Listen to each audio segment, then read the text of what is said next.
عزت کا بلندیوں کا وعدہ کیا تھا، اور ساری دنیا میں اب ذلت کیوں ہو رہی ہے؟ ساری دنیا میں پٹائی اور رسوائی کیوں ہو رہی ہے؟ اللہ نے تو دین پر چلنے والوں کے لیے وعدہ کیا، عزت دیں گے، بلندیوں پر پہنچائیں گے، تمہیں آگے رکھیں گے، ساری دنیا تمہارے پیچھے اور قدموں میں ڈال دیں گے اور تمہیں آگے رکھیں گے۔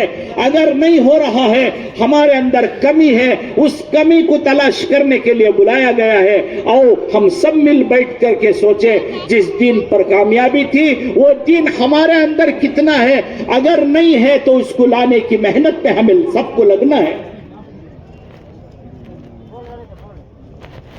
کہ وعدہ کیا تھا کامیابیوں کا، یہ نہیں کہ دنیا کمانے کو ہم نے، علماء نے لکھا ہے کہ آج اللہ ہمیں معاف فرمائے، ہم دنیا کے پیچھے لگے ہوئے ہیں، ہم نے آخرت کو بھلا دیا ہے، حساب و کتاب کو بھلا دیا ہے، جنت و جہنم کو بھلا دیا ہے، اور ہم دنیا اور دنیا کے پیچھے لگے۔ دنیا والوں کو کماتا کھاتا دیکھا، دنیا والوں کو پہنتا اوڑھتا دیکھا، دنیا والوں کو بنتا سورتا دیکھا، دنیا والوں کو عیش و آرام میں دیکھ کر ہم نے بھی یہ سمجھ لیا کہ دنیا جینے کی جگہ ہے۔ غیروں نے سمجھا ہے دنیا جینے کی جگہ ہے، ان کو دیکھ کر ہم نے بھی یہ سمجھ لیا یہ دنیا جینے کی جگہ ہے۔ علماء نے لکھا ہے یہ دنیا جینے کی جگہ نہیں ہے، یہ دنیا مرنے کی جگہ ہے، یہ مرنے کی جگہ ہے۔ ہمارے مولانا قاسم قریشی صاحب رحمۃ اللہ علیہ فرماتے تھے، ہم سے 100 سال پہلے جتنے آئے وہ اب کوئی دنیا میں نہیں ہے، ہمارے بعد 100 سال کے بعد ہم میں سے کوئی نہیں رہے گا، ہم سب زمینوں کے اندر چلے جائیں گے۔ کہا کہ اس کے بارے میں سوچو، آج مٹی کے اوپر میں چل رہا ہوں، کل مٹی میرے اوپر ہوگی، اس مٹی کے اندر مٹی کے اوپر کے بارے میں پوچھا جائے گا، اس رب کے بارے میں پوچھا جائے گا جس کی نافرمانی کر کے میری صبح ہو رہی ہے، جس کی نافرمانی کر کے میری رات ہو رہی ہے۔ پوچھا جائے گا، چھوڑا نہیں جائے گا، پوچھا جائے گا۔ زندگی کہاں لگائی پوچھیں گے، جوانی کہاں لگائی پوچھیں گے، مال کہاں سے کمایا پوچھیں گے، مال کہاں خرچ کیا پوچھیں گے، جتنا دین تو جانتا تھا اس پر تو نے کیا عمل کیا، یہ سب پوچھیں گے۔ اس وقت تک کوئی قدم ہٹا نہیں سکے گا۔ آج اللہ ہمیں معاف فرمائے، ہم دنیا کے پیچھے لگے ہوئے ہیں، کمانے کھانے کو زندگی کا مقصد بنا لیا ہے۔ اسی لیے سرکار دو عالم صلی اللہ علیہ وسلم نے ایک مرتبہ روتے ہوئے فرمایا، روتے ہوئے فرمایا، اللہ کے نبی نے روتے ہوئے فرمایا، اخشی ما خشیت علی امتی کبر البطن، مجھے بہت ڈر لگتا ہے میری امت کے اس دور سے جب میری امت کا مقصد پیٹ ہو جائے گا۔ کمانے کھانے کو زندگی کا مقصد بنا لیں گے، کمانے کھانے میں اللہ کو ناراض کریں گے، کمانے کھانے میں مالک کو بھول جائیں گے، کمانے کھانے میں اس کے حکم توڑیں گے۔ جب اس کے حکم توڑ کر کے کمائیں گے، اس کے حکم توڑ کر کے کھائیں گے، علماء نے لکھا ہے آسمانوں سے اللہ جل شانہ بلا اور مصیبتوں کو نازل کرنا شروع کر دیں گے۔ کہ کمانے کھانے میں بھی علماء نے لکھا ہے کہ کمانے کھانے میں بھی ہم جانور نہیں بنیں گے، ہم انسان ہیں۔ اللہ نے انسانیت دی ہے، اللہ نے ہمیں کمانے کا دین دیا ہے، اللہ نے خرچ کرنے کا دین دیا ہے۔ اس پر ہو تو مومن و مسلمان ہے، اس سے ہٹ جاتا ہے تو پھر غیروں کے راستے پر ہے۔ کہا کہ کمانے کھانے میں اللہ کا حکم دیکھ کر چلو، کمانے کھانے میں اللہ کی اطاعت کرو۔ ہم جانور نہیں ہیں، کمانے کھانے میں جانور نہ بن جائے۔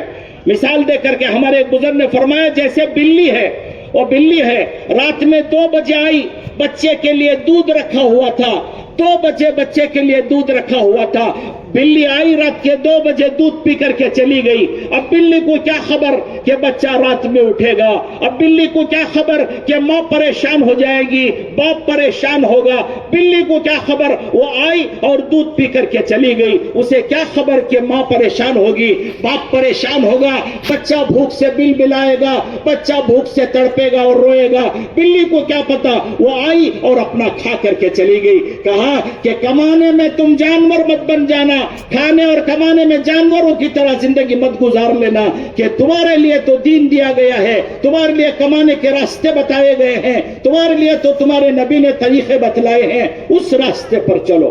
تو اللہ کے نبی علیہ السلام نے روتے ہوئے فرمایا، مجھے بہت ڈر لگتا ہے میری امت کے اس دور سے جب میری امت کا مقصد پیٹ ہو جائے گا۔ کمانا کھانا زندگی کا مقصد ہوگا، اور کمانے کھانے میں اللہ کو ناراض کریں گے، اور اس مال میں اللہ کے حکموں کو توڑیں گے۔ مال اللہ کا حکم توڑ کے کمائیں گے تو پھر مال میں بھی اللہ کا حکم توڑیں گے، مال میں بھی اللہ کا حکم توڑیں گے۔ کہا یہ مال تو تمہیں اللہ نے حق ادا کرنے کے لیے دیا تھا، جیسے ظہر سے جمعہ سے پہلے بھی ہمارے مولانا نے فرمایا دنیا حق ادا کرنے کی جگہ ہے اور بدلہ آخرت میں ملے گا۔ دنیا میں سب کا حق ادا کرنا اور بدلے کی جگہ آخرت ہے۔ دنیا حق ادا کرنے کی جگہ ہے کہ دنیا میں حق ادا کرو۔ مال اس لیے دیا تھا کہ دنیا میں حق ادا ہو، مال تو اس لیے دیا تھا کہ دنیا میں حق ادا کر کے تم چلے جاؤ۔ سب کا حق بتایا گیا کہ کس کا کیا حق ہے، کس کا کتنا حق ہے، حق دیتے چلے جاؤ۔ حق دے کر کے تم جاؤ گے تو بدلہ وہاں پاؤ گے، اور بدلہ وہاں دیکھو گے جو بہترین بدلہ دینے والے ہیں ان کے پاس تمہارا بدلہ، بڑا بڑا بدلہ ملے گا، بڑے بڑے اجر و انعام اللہ نے تمہارے لیے کیے ہیں۔ ہمارے گزر تھے مولانا عمر صاحب پالن پوری رحمت اللہ علیہ، وہ ایک مرتبہ اپنا قصہ، اپنے ایک گاؤں کا قصہ بیان کرنے لگے کہ ہمارے گاؤں کے قریب میں ایک چھوٹا سا قصبہ تھا، وہاں ایک چھوٹی سی بستی، ایک گاؤں تھا۔ وہاں ایک گاؤں میں ایک عورت تھی جو بیوہ تھی۔ وہ عورت، اس کی 4 بچیاں تھی، چھوٹی چھوٹی 4 بچیاں تھی۔ وہ عورت لوگوں کے گھر کا کام و کاج کر کے اپنے بچوں کا پالن کر رہی تھی، پال رہی تھی، ان کی زندگی کی گاڑی چل رہی تھی، وہ چل رہی تھی۔ وہ عورت جو ہے ایک مرتبہ بیمار ہوئی، بہت سخت بیمار ہو گئی، بہت سخت بیمار ہو گئی۔ گھر میں جو کچھ تھا وہ سب ختم ہو گیا۔ گھر میں 2-4 دن فاقے سے گزر گئے۔ اب یہ بچیاں، چھوٹی چھوٹی بچیاں، 4 بچیاں تھی، چھوٹی چھوٹی بچیاں، اب کھانے کے لالے پڑ گئے اور فاقے آ گئے۔ اور یہ چھوٹی سی بچیاں، چھوٹی چھوٹی یہ بچیاں، ایک بستی میں ایک بڑا دکاندار تھا، اس دکاندار کے پاس گئی اور چونی لے کر کے گئی، چونی۔ اس دکاندار کو کہا ماما جی چونی ہمارے پاس ہے، ہماری امی بہت بیمار ہے، ہمارے ابا کا انتقال ہو چکا ہے، ہم نے 3 دن سے کچھ کھایا نہیں ہے، یہ چونی ہمارے پاس ہے، اس چونی میں دال، آٹا، چاول، ہماری امی کے لیے دوا بھی دے دینا۔ وہ دکاندار تھا، بڑا مالدار تھا، کیونکہ مال آتا ہے تو آدمی کا دماغ خراب ہو جاتا ہے۔ کتابوں میں لکھا ہے مال آتا ہے تو آدمی کا دماغ خراب ہو جاتا ہے۔ جب دماغ خراب ہو جاتا ہے تو حق سمجھ میں نہیں آئے گا، جب حق سمجھ میں نہیں آئے گا تو حق ادا نہیں کرے گا، جب حق ادا نہیں کرے گا تو اس کا مال اسے جہنم میں پہنچا دے گا۔ کہ مالدار تو تھا، مسلمان بھی تھا، اور کہنے لگا چونی میں دال چاول آتا ہے، چونی میں آٹا آتا ہے۔ علماء نے لکھا ہے جو خالق کو نہیں جانتا وہ مخلوق کا کیا حق ادا کرے گا، جو اپنے خالق کو نہیں پہچانتا وہ مخلوق کا کیا حق ادا کر سکتا ہے، اپنے مالک کو نہیں جانتا۔ عبداللہ ابن مبارک رحمت اللہ علیہ فرمایا کرتے تھے کل قیامت میں ایسے لوگوں کو اللہ کے سامنے لایا جائے گا اور یہ کہا جائے گا یہ وہ لوگ ہیں جو ساری دنیا کی سمجھ رکھتے تھے، ساری دنیا کو جانتے اور سمجھتے تھے، لیکن اپنے مالک کو نہیں جانتے تھے، اپنے پیدا کرنے والے خالق کو مالک کو نہیں جانتے تھے۔ کتنی بڑی بد نصیبی کی بات ہے کہ اسی کی دی ہوئی جوانی سے زندگی کے مزے اڑاتے ہو، اسی کی دی ہوئی صحت سے دنیا کماتے ہو، اسی کو بھول کر کے صبح کرتے ہو، اسی کو بھول کر کے شام کرتے ہو، اسی کو بھلا دیا۔ جوانی اسی کی دی ہوئی تھی، صحت اسی کی دی ہوئی تھی، زندگی اسی کی دی ہوئی تھی کہ جو کچھ دیا اسی نے دیا، اسی کو بھول گئے، اسی کو بھول گئے۔ اللہ نے قرآن میں فرمایا کہ تم کچھ بھی نہ تھے، ہم نے تمہیں ایک ناپاک قطرے سے بنایا۔ اللہ فرماتے ہیں ہم نے بنایا تھا، اس قطرے کو خون ہم نے بنایا، اس خون کو گوشت ہم نے بنایا، اس گوشت کے ٹکڑے میں بولنے زبان ہم نے دی، دیکھنے آنکھیں ہم نے رکھی، پکڑنے ہاتھ ہم نے دیے، چلنے پیر ہم نے دیے، دھڑکنے دل ہم نے دیا، سوچنے سمجھنے دماغ ہم نے دیا۔ اور جب تو پیدا ہوا مجبور و لاچار تھا، تیری زبان پر چیخ ہم نے ڈالی، اور تیری چیخ پر تیری ماں کے دل میں محبت ہم نے ڈالی، پھر تیری ماں نے تجھے گلے سے لگایا، اور تو کتنا بڑا نمک حرام ہے کہ ہمیں کو بھول گیا، ہمیں کو بھول گیا۔ ہمارے ہی پاس آنا ہے، ہمارے ہی پاس تجھے پھر واپس آنا ہے. اس کو بھی بھول گیا، موت کو بھول گیا، آخرت کو بھول گیا، جنت تیری جگہ تھی وہ ٹھکانے کو بھول گیا، اور لگ گیا دنیا کمانے اور جمانے میں، اور اللہ کو بھول کر کے جینے میں لگ گیا.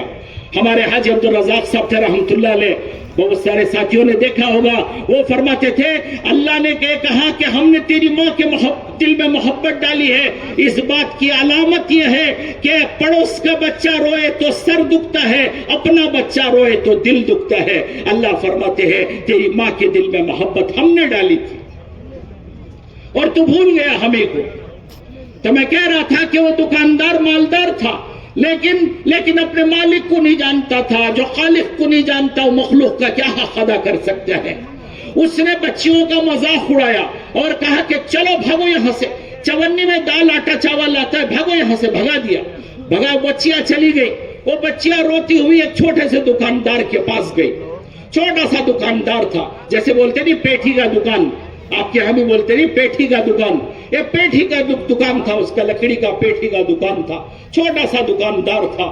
وہ بچیاں روتی روتی اس کے پاس گئی اور جا کر کے اس کو بھی وہی کہا کہ ماما جی ہماری امی بہت بیمار ہے، ہمارے ابا کا انتقال ہو چکا ہے، ہماری امی بہت بیمار ہے، ہمارے گھر میں 2-3 دن کا فاقہ ہے، ہم نے 3 دن سے کچھ نہیں کھایا ہے. یہ چونی ہمارے پاس ہے، یہ چونی میں دال آٹا چاول سب ذرا ہمیں دے دینا. تو وہ تھا مسلمان، غریب تھا، لیکن اللہ کا دین اس کے اندر تھا. وہ خالق کو جانتا اور پہچان تھا. آخرت اس کے سامنے تھی، حساب و کتاب اس کے سامنے تھا، سوال و جواب کو وہ جانتا تھا، میدان محشر کی سختی کو جانتا تھا. میدان محشر کی سختی میں وہ بچے گا جو دنیا والوں پر احسان کرتا ہو.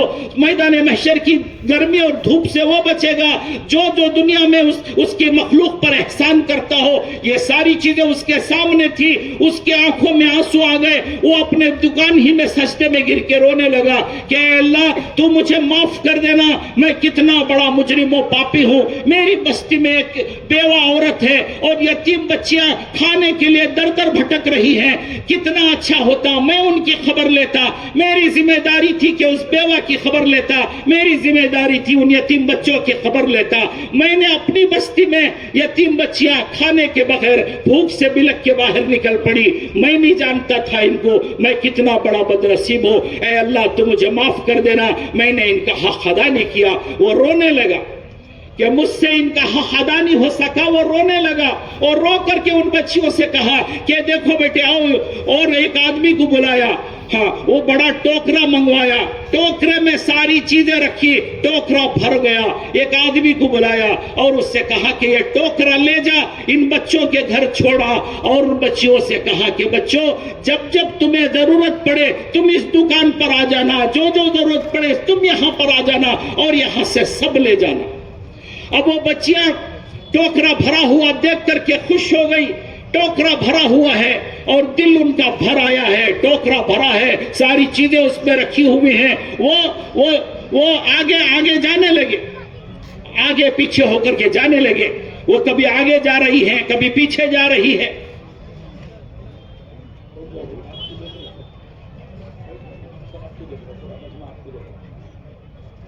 انہیں آنکھوں ہے اب یہاں معلوم نہیں تم نا، ہاں انہیں آنکھوں بیٹھے آپ آتا دو کہاں سے تو بھی اگلی کرتا. تم یہاں دیکھتے رہو، نگاہ آگے آگے کرتے دل پیچھے پیچھے کرتے. جہاں نگاہ جاتی وہاں دل چل جاتا کہتے ہیں. اسی لیے علماء نماز میں نگاہوں کی مشق کرا کو ہی سو. نگاہ کہاں دیکھنا، ہاتھ رکھنا، نگاہ آگے آگے اور دل پیچھے پیچھے. درود شریف پڑھ لو. کیا کہہ رہا تھا میں؟ وہ ٹوکرا لے گیا، وہ ٹوکرا لے جا رہا تھا. آگے پیچھے جو ہے وہ بچیاں آگے پیچھے کھیل کودتی ہوئی ہنستی ہوئی، کیونکہ دل بھر آیا تھا، کیونکہ اتنی چیزیں دیکھی اور اتنی چیزیں دیکھی ہیں کہ کبھی اتنی چیزیں دیکھی نہیں تھی. امی بیمار ہو کے 1 مہینہ ہو گیا، آج اتنی چیزیں دیکھ کر کے ان کا دل خوش ہو گیا. وہ آگے پیچھے گھوم پھر رہی تھی، آگے پیچھے جا رہی تھی. ٹوکرا والا آگے جا رہا تھا، ٹوکرا لے کے آگے گیا. وہ ٹوکرا لے کر کے گھر میں گھسا. بچیاں کود کر کے امی کے پاس چلی گئی. امی جان کو کہا امی جان ایک آج ماما مل گیا ہے، وہ ماما نے یہ سب دیا ہے. اور ماما نے کہا ہے جب جب ضرورت پڑے ہمارے پاس آ کر کے لے جانا. دیکھو امی جان، اس عورت نے وہ فرماتے تھے کہ اس عورت نے دیکھا کہ وہ اتنا بڑا ٹوکرا ہے اور ٹوکرا بھرا ہوا ہے، اور ٹوکرا بھرا ہوا دیکھ کر کے اس عورت کا دل بھر آیا، اور بچیوں کی خوشی ایک طرف اور وہ ٹوکرا بھرا ہوا ایک طرف. وہ عورت جو ہے بہت کمزور تھی، ہاتھ اٹھانا چاہتی تھی لیکن بیماری اور اتنی کمزور تھی کہ ہاتھ اٹھا نہیں سکی. اس آدمی کے لیے جس نے ٹوکرا بھیجا ہے وہ ہاتھ اٹھانا چاہتی تھی. دیکھو یہاں آیا، دیکھو. میں بولے نہیں اب ایک کھے گا، بیٹھ جاؤ.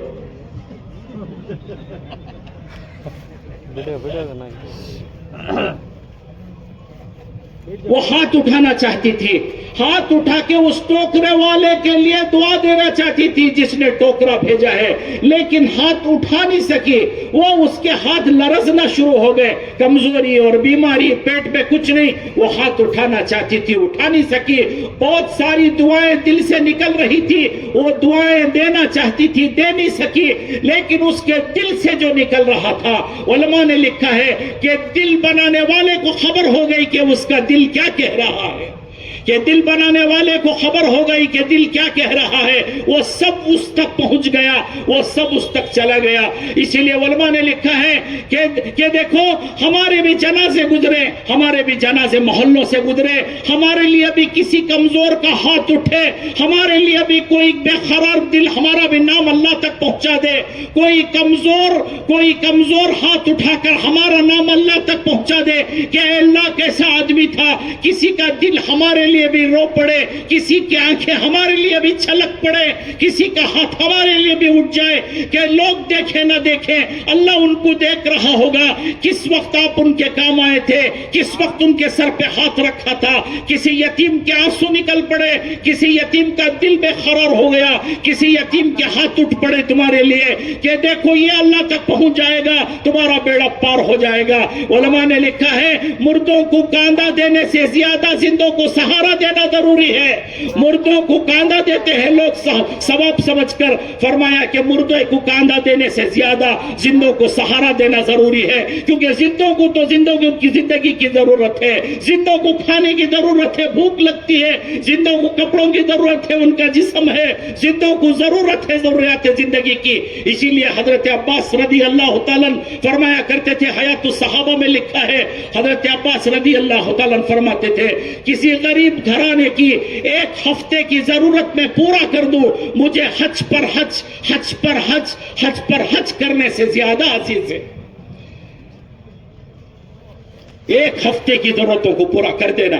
اسی لیے کہا کہ دیکھو کون مجبور و محتاج ہے، کون محتاج ہے، خاندان میں کون پریشان ہے، خاندان میں کون محتاج ہے، ضرورت مندوں میں کون ہے. تمہاری گلی کا خیال رکھو، تمہارے پڑوسیوں کا خیال رکھو، تمہارے محلے کا خیال رکھو، تمہاری بستیوں کا خیال رکھو. کوئی مجبور بھوکا تو نہیں سو رہا ہے، کوئی بیوہ مجبور ہو کر کے نہیں چل رہی ہے. لیکن آج اللہ ہمیں معاف فرمائے. ایک بار ایک ساتھی ایک آدمی آ کر بولے دیکھو ایک ایسی زمین ہونا بنگلور میں چانس کی ہونا، کیسی چانس میں ملنا، چانس میں کا تو کیا کسی بیوہ کی ہونا، چانس میں کا تو کیا کسی مجبور کی ہونا. چانس میں کوئی جگہ ملی تو کیش دے کر لینے تیار ہو، کیش. میں نے ان سے پوچھا آپ کو چانس کی کا تو کیسا، مجبور ہو کر بیوہ اپنی بچیوں کی شادی کے لیے زمین بیچنے مجبور ہو، کوئی زمین خریدنے والا نہ ہو، آپ آدھی قیمت دے کے لے لیں گے، ایسا ہونا. انہوں بولے ہو ایسی کوئی چانس کی ہونا. لوگ مال کھانے بیٹھے ہیں. اسی لیے علماء نے لکھا ہے کہ دنیا تو حق ادا کرنے کی جگہ ہے اور بدلے کی جگہ آخرت ہے. اور یہاں ہم نے معاملہ بگاڑ رکھا ہے، اپنے مالک سے معاملہ بگاڑا ہے، ساری دنیا سے معاملہ بگڑا ہوا ہے. اگر مالک سے معاملہ ٹھیک کریں گے تو ساری دنیا سے وہ معاملہ ٹھیک کر دیں گے. آج معاملہ یہی تو آ کے اٹکا ہوا ہے. وہ مالک کہتے ہیں کہ تم سچ بولو ہمیں جھوٹ میں مزہ آتا ہے. مالک کہتے ہیں لوگوں کے کام آؤ ہمیں لوگوں کا مال کھا جانے میں مزہ آتا ہے. مالک کہتے ہیں غریبوں کی مدد کرو, محتاجوں کی مدد کرو, محتاجوں کو ساتھ دو, اور ہم جو ہے ان سے بے پرواہ ہیں. یہاں سارے معاملے بگڑے ہوئے ہیں. کہا کہ اللہ کے نبی نے فرمایا کہ تم اپنے مالک سے معاملہ ٹھیک کرو گے تو مخلوق سے معاملہ ٹھیک ہو جائے گا. اگر مالک سے معاملہ ٹھیک نہیں کرو گے تو مخلوق سے معاملہ بگڑ جائے گا. اور ساری دنیا میں معاملہ بگڑا ہوا ہے, ساری دنیا بگڑی ہوئی ہے, ساری دنیا میں بگاڑ آیا ہوا ہے, وہ ہماری وجہ سے آیا ہے. تو پھر فرماتے تھے کہ وہ دکاندار جب وہ اس عورت کی دعائیں لگی تو ہمارے حضرت فرماتے تھے کہ وہ بڑا مالدار جو ہے, وہ بڑا دکاندار جو ہے, وہ غریب غربت میں پہنچ گیا, وہ اس کا سب کچھ لٹ گیا, وہ غربت میں غریبی میں پہنچ گیا, اس کا جو کچھ تھا وہ سب ختم ہو گیا. اور جو چھوٹا سا دکاندار تھا اللہ پاک نے اسے کسی کی آہوں کی برکت سے, کسی کی دعاؤں کی برکت سے اللہ پاک نے اسے اتنی بلندیوں پر پہنچا, وہ اس پورے علاقے کا بڑا مالدار آدمی ہو گیا.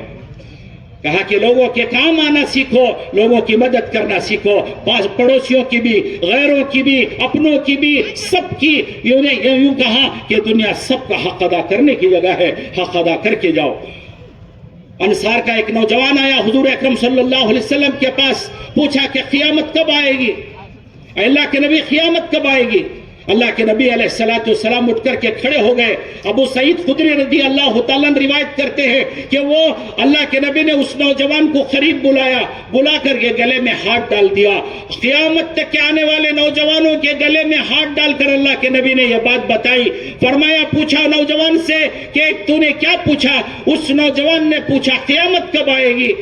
اللہ کے نبی علیہ السلام نے فرمایا, علماء فرماتے ہیں اللہ کے نبی نے فرمایا کہ دیکھ, جب دنیا میں جوان بچے اپنی ماں اور باپ کے ساتھ نوکر جیسا سلوک کریں گے تو سمجھ لینا کہ قیامت قریب ہے.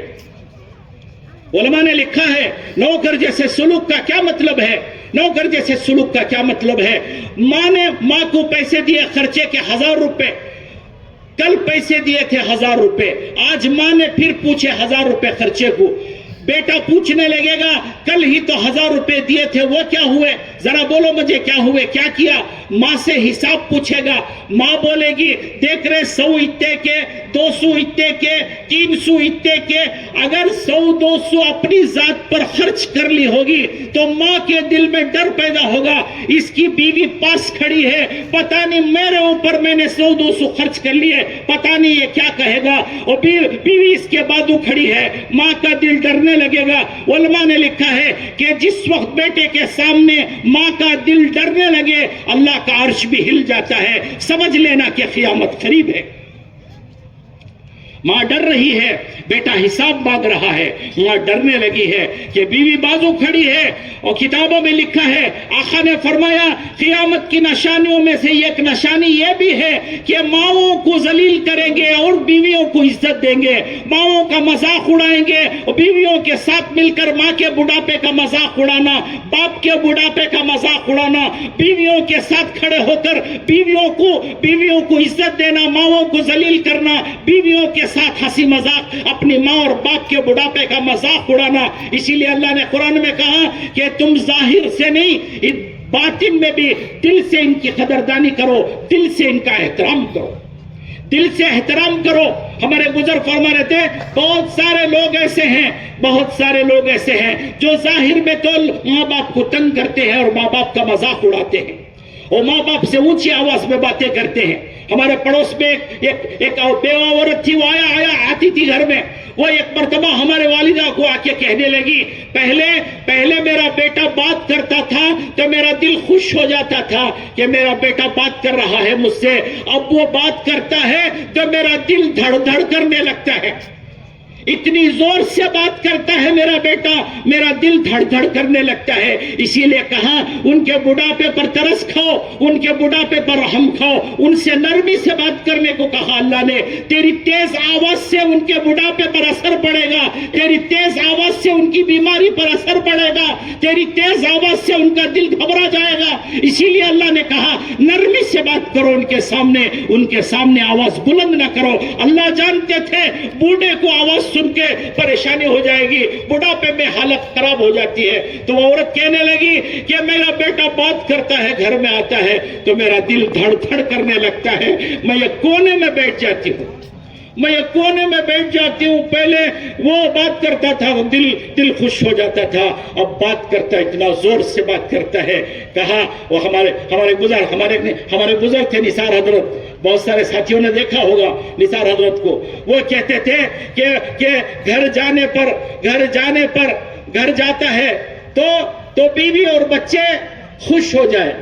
کسی مرد کے گھر جانے پر بیوی اور بچے خوش ہو جائیں تو علماء نے لکھا ہے اس کے نیک ہونے کی علامت ہے کہ بیوی بھی خوش ہو گئی کہ آ گئے، بیوی بھی خوش ہو گئی. صبح سے کپڑے دھوئے ہیں، بہت تھک چکی ہوں، اب آ گئے ہیں تو ذرا بولیں گے کہ ذرا سو جا، ذرا آرام کر لے، ہوٹل سے کھانا لا لیں گے، کوئی بات نہیں، اتنے کپڑے دھو کے تھک گئی ہے، کوئی بات نہیں، ہوٹل سے کھانا لا لیں گے، ذرا آرام کر لو، صبح سے کپڑے دھوئے ہیں، کتنا تھک گئے ہوں گے، اتنے کپڑے دھونا اور اتنا دھو کر کے تھک گئے ہوں گے، ذرا آرام کر لو، کھانا پکاؤ نہ کو میں ہوٹل سے لے کر آتا ہوں، ہوٹل سے لا کو کھلائیں گے، اب آ کو مجھے آرام کرائیں گے، اب آ کر مجھے سلا دیں گے، اب آ کر صبح سے سوئنی کو تو سلائیں گے، اور بھی خوش ہو رہی ہے، اب آئیں گے، انتظار کر رہی ہے. اب انہوں آئے تو کیسے ہے؟ اللہ اکبر. ہمارے حضرت بولتے تھے میں نہیں جلتو جلالتو آئی بلا کو جلتو جلالتو. ہاں اب آ گئے حضرت آ گئے، اب آ گئے ہنگامہ شروع. ہاں ہیلمٹ نکال کو رکھا، چاوے پھینکا تو شروع. اب کیا یہ کیوں یہاں ہے سو، وہ کیوں وہاں پڑا سو، وہ کیوں اٹھے نہیں سو، وہ کیوں رکھے نہیں سو، وہ کیوں ایسا ہے سو. ارے بیٹھ جا، ذرا بیٹھ جا، ذرا پانی پی، پورا باہر کا کچرا لا کو یہاں چڑل ڈالا تو کیا کچرے کی ٹوٹی ہے؟ بیٹھ جا ذرا سمجھ جا، ذرا پانی پی.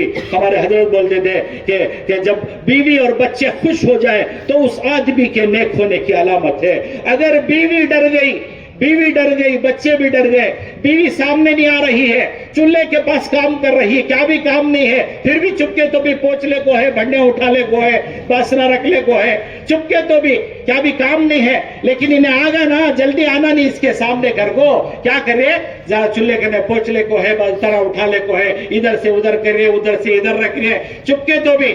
ہاں کیونکہ آگی امینو.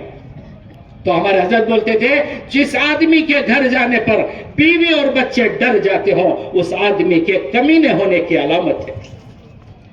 اسی لیے قیامت میں اللہ بیویوں کی گواہیوں کو قبول کر لیں گے، بیویوں کی گواہیاں لیں گے، کیونکہ ماں تو بچے کو اچھا ہی بولے گی، لیکن بیویوں کو معلوم انہوں کتنے بڑے بزرگ آدمی کر کو، انہوں کتنے بڑے نیک آدمی، انہوں کتنے بڑے حاجی اور نمازی کر کو، بیوی کو معلوم. اس لیے بیوی کو پوچھیں گے قیامت میں. اللہ کہا کہ دنیا تو حق ادا کرنے کی جگہ ہے. اللہ کے نبی نے فرمایا، آقا نے فرمایا جب کوئی شوہر گھر جاتا ہے اور بیوی کو دیکھ کر کے مسکراتا ہے، بیوی اس کو دیکھ کر کے مسکراتی ہے، علماء نے لکھا ہے ان دونوں کو دیکھ کر کے اللہ مسکراتے ہیں. حدیث میں آقا نے فرمایا کہ شوہر نے بیوی کو دیکھ کر کے مسکرا دیا، بیوی نے شوہر کو دیکھ کر کے مسکرا دیا، ان دونوں کو اللہ دیکھ کر کے مسکرا دیتے ہیں. تو کہا کہ ماں حساب دینے لگے گی، ماں حساب دیتے دیتے ڈرنے لگے گی کہ بیوی پاس کھڑی ہے، پتہ نہیں میرے ساتھ کیا کرے گا، پتہ نہیں مجھے کیا کہہ دے گا. علماء نے لکھا ہے کہ یہی قیامت کی نشانی ہے کہ بیوی کو عزت دینا، ماؤں کو ذلیل کرنا، اور بیوی کے ساتھ مل کر کے ماؤں کے بڑھاپے کا مذاق اڑانا. کہا اس کی فکر کرو کہ کیا زندگی بنا رکھی ہے کہ باپ کے گھر سے تو پیار ہے، باپ کے بڑھاپے سے نفرت ہے، باپ کے مال سے تو محبت ہے، اور باپ کی بیماریوں سے نفرت ہے، ماں کے بڑھاپے سے تمہیں نفرت ہو رہی ہے. تو میں کہہ رہا تھا کہ دل سے عزت ادب و احترام کرنے کو کہا، کیونکہ بہت سارے لوگ سامنے تو امی کو امی کہیں گے، لیکن بیوی کے سامنے مجبور ہے کہ ان کی بیوی ماں کو گھر سے نکالنے تیار بیٹھی ہے، اور یہ کیا کریں گے؟ بیوی کو روک نہیں سکیں گے، لیکن دل میں ماں کی مرنے کی تمنا کریں گے. کہ بیوی کو تو روک نہیں سکتی، یہ میرا باپ ہے، یہ میری ماں ہے، تو کیسے کہہ سکتی ہے؟ اوپر سے بولیں گے امی ابا کر کے۔ اسی لیے اللہ نے کہا دل سے ان کا ادب کرو، دل سے ان کی قدر کرو، اندر سے بھی، صرف باہر سے نہیں، اندر سے بھی۔ اس لیے اللہ نے کہا کہ اندر کیا کرتے ہو؟ اندر ماں کے مرنے کی تمنا کرتے ہو، اندر باپ کے مرنے کی تمنا کرتے ہو، اوپر سے تو ابو کہتے ہو۔ کہا ایسے مت کرو، کہا کہ ان کا خیال رکھو، ان کا ادب و احترام کرو۔ علماء نے لکھا ہے کہ قیامت اس وقت قائم ہو جائے گی جب بچے ماں باپ کے ساتھ نوکروں جیسا سلوک کریں گے۔ ہم نے ایک کارگزاری سنی تھی بہت پہلے کہ ایک نوجوان تھا، ماشاءاللہ ماں باپ دونوں میاں بیوی دنوں دعوت کی مبارک محنت میں لگے ہوئے تھے، دین کی محنت میں بھی چل رہے تھے، دین کے کام میں لگے ہوئے تھے۔ ان کا ایک ہی بیٹا تھا، بیٹے کو ماشاءاللہ پڑھایا لکھایا، اور جو ہے وہ بیٹا بڑا ہوا، ڈگری میں گیا، ڈگری میں چلا گیا، ڈگری لے کر آیا، اور ڈگری کے بعد میں اسے نوکری ملی، ڈگری کے بعد اسے بڑی نوکری ملی، وہ نوکری میں گیا۔ نوکری کے بعد دیکھو ادھر دیکھو اسے کیا دیکھ رہی، ادھر دیکھو کہ نوکری ملی، نوکری میں گیا، پہلی تنخواہ لے کر آیا، پہلی تنخواہ لے کر ماں کے پاس آیا، ماں سے کہنے لگا امی جان یہ میرے پہلی تنخواہ ہے، آپ اس کو رکھ لیجئے۔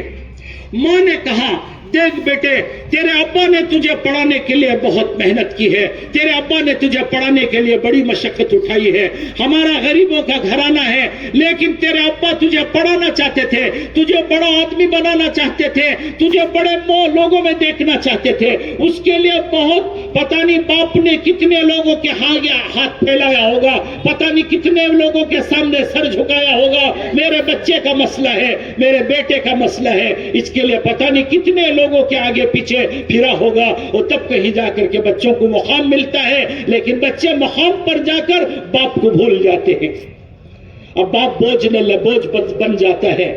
تو ماں نے کہا کہ جا تیرے ابا تجھے دعا دیں گے، بہت تجھے دعائیں کریں گے، جا ابا کے پاس چلا جا، ابا کو دے۔ بیٹے نے کہا کہ میں ابا کے پاس نہیں جاؤں گا، آپ ان پیسوں کو رکھ لیں، کیونکہ ماں کے اندر دین تھا۔ علماء نے لکھا ہے ایک بات ہمارے بزرگ فرماتے تھے کہ ماں کے اندر دینداری ہوگی تو بچوں کو باپ کی طرف متوجہ کرے گی۔ دیکھو بیٹے ابا سے پوچھ کو کرو، دیکھو بیٹے ابا کو بول کو کرو، دیکھو بیٹے ابا جیسا کرے ویسا کرو، پھر بچوں کے اندر باپ کی عظمت ماں کے ذریعے سے پیدا ہوتی ہے۔ ماں دیندار ہوگی تو ظہر سے پہلے بات آئی ہوگی آپ کے، نماز سے پہلے حلقے جب لگے تھے کہ اپنے گھر میں تعلیم کرو، اپنی عورتوں کو لے کر اللہ کے راستے میں جاؤ تاکہ ان کے اندر بھی دین آئے، دین آئے گا تو یہ مزاج بنے گا، ورنہ کیا کہیں گے انہوں کیا رے کرے میچ کری سو سب بھول کر کو بولتی۔ سمجھ میں آ رہا بھائی؟ ارے سمجھ میں آ رہا ہے؟ ہاں وہ کہے گی انہوں کیا کرے میچ کری سو سب تجھے، اور بیوی بچے ایک ہو جائیں گے، بوڑھا ایک طرف ہو جائے گا، بیوی بچے ایک طرف، ان کے گھر ان کی خواہشیں ایک طرف، اور انہیں ایک طرف، باہر امیر صاحب ہوں گے، باہر ذمہ دار ہوں گے، لیکن گھر میں کچھ نہیں، گھر میں نہیں چلے گا کچھ بھی، کیونکہ انہوں الگ انہوں الگ۔ کہا اسی لیے اپنے بیوی اور بچوں کو پیار و محبت کے ساتھ دین پر لاؤ، نرمی سے، محبت سے، اخلاق سے ان کا ذہن بناؤ، ان کو تیار کرو۔ ہمارے مولانا ابراہیم صاحب دیولا دعوت برکاتہم فرما رہے تھے کہ صحابہ اپنی عورتوں کے سامنے دب کر رہتے تھے، اس لیے کہ ان کو جنت میں لے جانا ہے، ان کے آخرت کا مسئلہ ہے، ان کی جہنم اور جنت کا مسئلہ ہے، اس کے لیے ان کے سامنے دبتے تھے، وہ جو پکاتے تھے وہ کھا لیتے تھے، جو ملا وہ کھا کر کے تعریف کرتے تھے، عورتیں خوش ہو جاتی تھی۔ کہا یہ سنتیں ہیں، اپنی بیوی کی تعریف کرو، اپنے اس کے کھانے کی تعریف کرو، اس کے کھانے کی تعریف، اس کے پکانے کی تعریف، اس کی محنت کی تعریف، اس طرح تم اس کو اپنی محنت میں شریک کرو، اس کو بھی لے کر اللہ کے راستے میں جاؤ تاکہ اس کی بھی آخرت بنے۔ ہمارے مولانا قاسم قریشی صاحب رحمت اللہ علیہ فرماتے تھے اگر تم نے 50 لاکھ کا بنگلہ دے دیا بیوی کو، 20 لاکھ کا زیور دے دیا بیوی کو، 10 لاکھ کے کپڑے دیے بیوی کو، وہ جہنم سے کیا بچ جائے گی بھائی؟ کہا کہ وہ جہنم سے نہیں بچے گی، اسے دین سکھاؤ، اسے آخرت سکھاؤ، اسے امی جان کے گھر کے قصے سناؤ، اسے حضرت فاطمہ کے قصے سناؤ، ان کی غربت کے قصے، ان کی عبادت کے قصے، ان کے تقوی کے قصے، ان کے ڈر و خوف کے قصے، ان کے پردے کے قصے، ان کی سنت و شریعت کے قصے، یہ سب سناؤ، یہ تعلیم میں سب ہے، یہ سنا کر پیار و محبت کے ساتھ، اخلاق کے ساتھ ان کو دین پر لاؤ اور دین کی محنت میں ان کو شریک کرو، تاکہ ان کی بھی آخرت بنے، ان کی بھی جنت بنے، اور ان سے بھی اللہ جل شانہ راضی اور خوش ہو جائے۔ تو کہا بیوی کیا بچ جائے گی اتنا دینے پر؟ تو اس عورت نے کہا کہ بیٹے تمہارے ابو نے تمہارے لیے بہت محنت کی ہے، بہت محنت کی، ہمارا گھر تو غریبوں کا گھر ہے، ڈگری پڑھائی تمہارے لیے بہت محنت کی ہے، جا کر یہ پیسے ابو کو دے دو، ابو کو۔ بیٹے نے کہا کہ نہیں میں ابو کے پاس نہیں جاؤں گا، آپ یہ پیسے لے لو۔ ماں نے ذرا ڈانٹ کر کے کہا میری بات کیوں نہیں مان رہا ہے، میری بات کیوں نہیں سنتا ہے؟ تو بچے کی آنکھوں میں آنسو آ گئے۔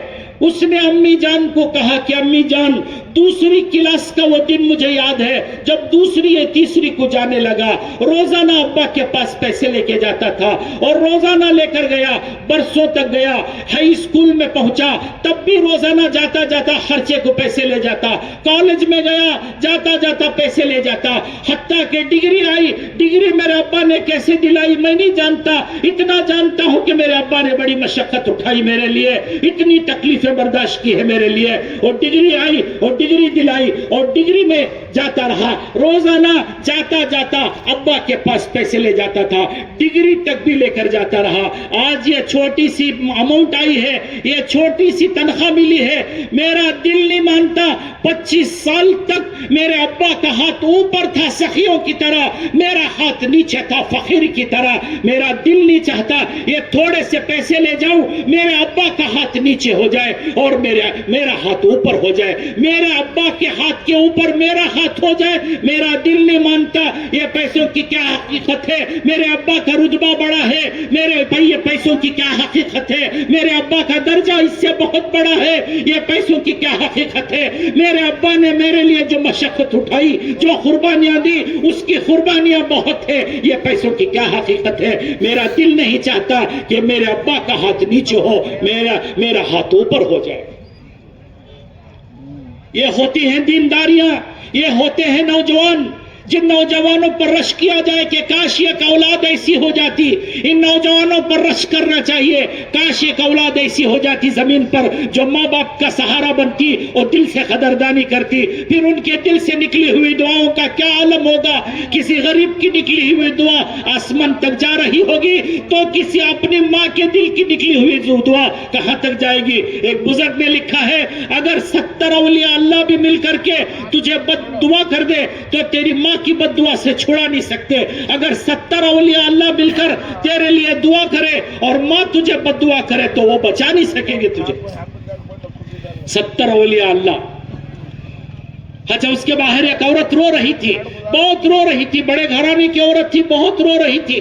ہمارے ایک ساتھی نے پوچھا اماں اتنا رونے کی کیا ضرورت ہے، اتنا کیوں رو رہی ہے؟